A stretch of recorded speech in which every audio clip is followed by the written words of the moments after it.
আসসালামু আলাইকুম। নির্বাচন নির্বাচন নির্বাচন, আসলে এই কথাটা শুনতে শুনতে এখন মনে হইতেছে সেই ফ্যাসিস্টের আমলে এই শেখ হাসিনা যেভাবে বলতো, আওয়ামী লীগের লোকজন যেভাবে বলতো উন্নয়ন উন্নয়ন উন্নয়ন, এই কথাটার সাথে অনেক অংশেই মিলে যায়। তো এত কিছুর পরেও আপনারা নির্বাচনের কথা বলতে পারতেছেন না, এইটা আসলে আমরা বুঝতে পারতেছি না যে কেন নির্বাচন নিয়ে এত মাথা ব্যথা কেন। আরে ভাই, যদি কোনো মানুষ জাহান্নামী হয়, দীর্ঘদিন জাহান্নামে থাকে, তারপরে যদি জাহান্নাম থেকে সে মুক্ত হয়, তাহলে কি সে জান্নাতের আশা করতে পারে, তাই না? এখন সে যদি জান্নাতে নাও যায়, হয়তো একটা মিডল পয়েন্টে থাকলো, যদিও এটা ইসলামে এভাবে নাই, হয় জাহান্নাম না হয় জান্নাত। কিন্তু আমার কথা হলো, ধরে নেন, গল্পের প্রয়োজনে হোক, তর্কের খাতিরে হোক, ধরে নেন যে সে জান্নাতে গেল না, জাহান্নাম থেকে মুক্ত হইল। তার মানে কি? তার জাহান্নামের আযাব থেকে সে মুক্ত হইল। এখন যেহেতু আপনি জাহান্নামের আযাব থেকে মুক্ত হইলেন, তার মানে আপনি আজ হোক, কাল হোক, 2 দিন পর হোক, আপনি জান্নাতে যাবেন। জান্নাতে যদি আপনি নাও যেতে পারেন, আপনি অন্ততপক্ষে জাহান্নামের আযাব ভোগ করতেছেন না।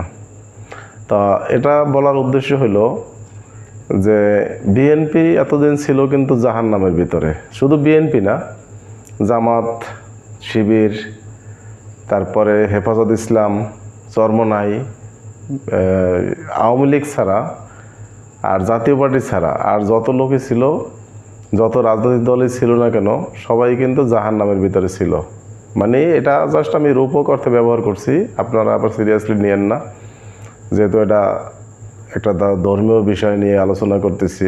আমার হয়তো ধর্মীয় জ্ঞান ওইভাবে নাই, তারপরেও বলার জন্য বলা, মানে বোঝানোর জন্য যে আপনারা এখন কি জাহান্নাম থেকে মুক্ত, তার মানে জান্নাতে যদি নাও যেতে পারেন, অন্ততপক্ষে জাহান্নামের শাস্তিটা আপনাদের ভোগ করতে হইতেছে না। তো এইটাই বলি যে বিএনপিকে, আপনারা যে নির্বাচন করতেছেন, আরে ভাই, আপনাদের সাথে তো কেউ টেকা দেওয়ার মতো নেই। তাইলে যদি 5 মাস, 6 মাস, 1 বছর, 2 বছর পরেও নির্বাচন হয়, যাবে কে? ক্ষমতায় যাবে কে? আপনারাই যাবেন। তাহলে সাধারণ যারা বিএনপির সাপোর্টার, বিএনপি মাইন্ডের যারা লোক ছিল, আপনাদের এই কথাতে তারা কিন্তু আপনাদের থেকে মুখ ফিরিয়ে নিচ্ছে।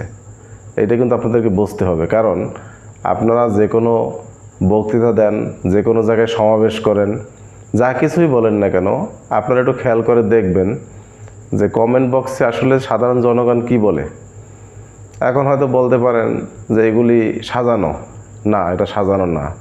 কারণ সাজানো হইলে 1টা 2টা 3টা 5টা 10টা কমেন্ট থাকতে পারে। আপনি দেখবেন এই কথার বিরোধিতা থাকবে 95%, হয়তো 5% থাকবে হলো আপনাদের পক্ষে, বা তারা মন্তব্য অন্যরকম করবে, এটাই স্বাভাবিক।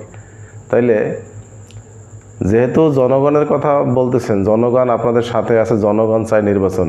কই, আমি তো বাংলাদেশের জনগণ, আমিও বিএনপির সাপোর্ট করি, এখন বলেই ফেললাম।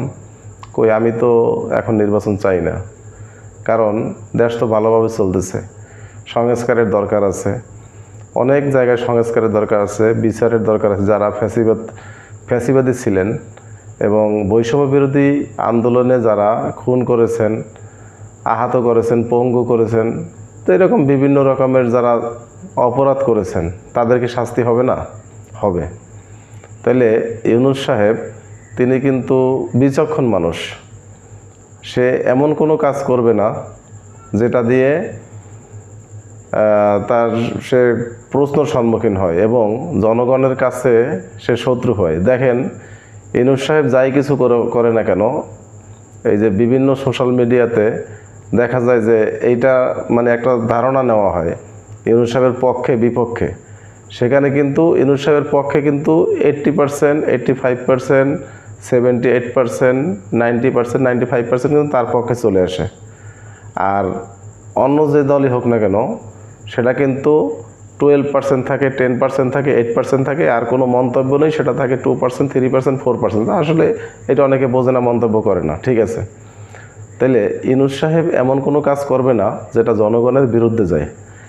এখন আপনারা যদি তাকে জোর করে নির্বাচন দিতে চান, হয়তো সে নির্বাচনে রাজি হইল, নির্বাচন দিয়ে দিল ডিসেম্বরে। এখন কি করবেন? আপনারা একারা নির্বাচন করবেন? সম্ভব? আওয়ামী লীগের মতো কি দামি দামি লোক দাঁড় করবেন আপনাদের দিয়া? কারণ হেফাজত আসবে না, চরমনাই আসবে না, তারপরে জামাত আসবে না, এনসিপি আসবে না, আসবে কে? আপনারা।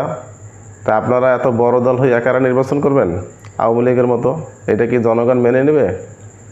এটা তো কখনো সম্ভব না।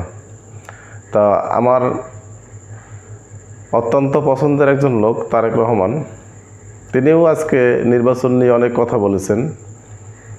ডিসেম্বরের ভিতরে নির্বাচন করতে হবে। তো ডিসেম্বরের ভিতরে নির্বাচন করতে হবে। আপনার দলের নেতাকর্মী যারা আছে, সাধারণ যারা আছে, তারা হয়তো এই ব্যাপারে জোরালো আবেদন জানাতে পারে, কিন্তু আপনি তো বিচক্ষণ মানুষ, আপনি তো তাদের সাথে সায় দিতে পারেন না। আর নির্বাচন এই মুহূর্তে দিলে কি হবে সেটা আপনি ভালোই জানেন। জনগণের মতামত কিন্তু পাবেন না, তাতে কিন্তু আপনাদের আরও বিপক্ষে চলে যাবে মানুষ। সাধারণ জনগণ আপনাদের বিপক্ষে যাওয়ার সম্ভাবনা আছে। তাহলে কি হবে?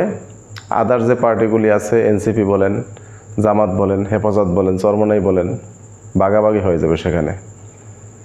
আর ভয় পাইতেছেন কি যে নির্বাচন যদি কোনো কারণে বিলম্বিত হয় আর ইউনূস সাহেব যদি পদত্যাগ করেন অথবা পালিয়ে যান, তখন কি হবে? আওয়ামী লীগ আবার আসতে পারে। হ্যাঁ, ঠিক আছে কথা। এভাবে যদি আপনারা তাড়াহুড়ো করেন, মারামারি করেন, কাটাকাটি করেন বা যুদ্ধ করেন, তাহলে কি হবে? ইউনূস সরকার হয়তো রাগ করে সে ক্ষমতা হস্তান্তর করবে, বা আপনারা যেটা বলছেন পালিয়ে যাবে, আওয়ামী লীগ যেটা মনে করে পালিয়ে যাবে, হয়তো গেল। কি হবে? আওয়ামী লীগের সেট আপ কিন্তু এখনও সারা বাংলাদেশে আছে। একবারে মেম্বার থেকে শুরু করিয়া, চৌকিদার থেকে শুরু করে আনসার, আনসার, তারপরে হচ্ছে আপনার পুলিশ বাহিনী, নৌবাহিনী, সকল স্থানে, এবং সচিব থেকে শুরু করে সকল স্থানে কিন্তু তাদের লোক বসানো আছে। অটোমেটিকলি সে চলে আসবে। আসলে কি হবে? আপনারা যে জুনের ভিতরে নির্বাচন চাচ্ছেন সেটা করতে পারবেন তখন? তাহলে এত তাড়াহুড়ো করার তো কিছু নেই। একটু শান্ত মেজাজে হন, একটু শান্ত স্বভাবের হন, জনগণের পালস বোঝার চেষ্টা করেন। দেখেন অটোমেটিক জনগণ আপনাদেরকে সাপোর্ট করবে। এখন নির্বাচন দিলে কাদের লাভ? যারা রাজনীতির সাথে সংশ্লিষ্ট এবং সরাসরি সম্পৃক্ত, তাদের লাভ হবে, সাধারণ জনগণের লাভ হবে না। আমাদের সাধারণ জনগণের লাভ হবে কি? যদি ইউনূস সাহেব আরও 5 বছর ক্ষমতায় থাকে তাহলে। এখন ইউনূস সাহেব যে 5 বছর ক্ষমতায় থাকবেন তারও বৈধতা নেই, আর সেভাবে থাকবেও না। সে তো একটা রোড ম্যাপ আপনাদেরকে দিচ্ছে যে ডিসেম্বর থেকে জুনের ভিতরে, সেটা জানুয়ারিতেও হতে পারে, ফেব্রুয়ারিতেও হতে পারে, মার্চেও হতে পারে, সর্বোচ্চ জুন পর্যন্ত। তো এইটুকু সময় কেন আপনারা দেবেন না তাকে? এটা দেওয়া উচিত। এবং সালাউদ্দিন সাহেব সেদিন একটা কথা বলেছেন যে ইউনূস সাহেব চলে গেলে সমস্যা নেই, তার মতন আর একজন আসবে। কই, তার মতন তো আর আমরা বাংলাদেশের কাউকে দেখি না। যদি আসতো এই স্বাধীনতার পর থেকে এই এত বছরে, ওনার মতন একজন লোক আপনারা খুঁজে বের করেন তো আসছে কিনা বিগত দিনে, বা সামনের দিনে আসবে কিনা? আমার মনে হয় না। যদি সে ইউনূস সাহেবের জায়গায় যদি অন্য কোনো লোক থাকতো এখানে, কি হতো বাংলাদেশের অবস্থা? ভারত যেভাবে এখন সুতার মতো সোজা আছে, ভারতকে সকল রাজনৈতিক দল সালাম দিয়ে চলতো, এখন কি করতেছে? ভারত আমাদেরকে সালাম দিতেছে। দেখেন নাই? ইউনূস সাহেবকে দেখে মোদি দাঁড়িয়ে গেছেন এবং তার সাথে আলোচনা করছেন। তাইলে এই যে ইউনূস সাহেবকে আপনারা সরাতে চান, ইউনূস সাহেবের পরিবর্তে কাকে আনবেন বলেন? আছে সেরকম কেউ?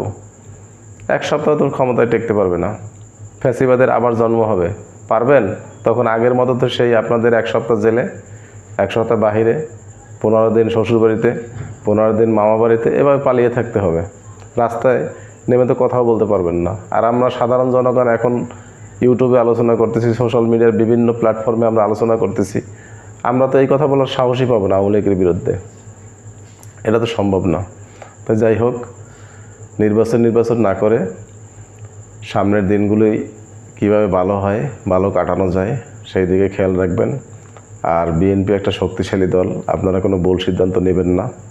আপনাদের প্রতি এটাই আমার অনুরোধ, উল্টাপাল্টা কিছু বলে পরিবেশ গোলাটে করবেন না। ধন্যবাদ সকলকে। আসসালামু আলাইকুম।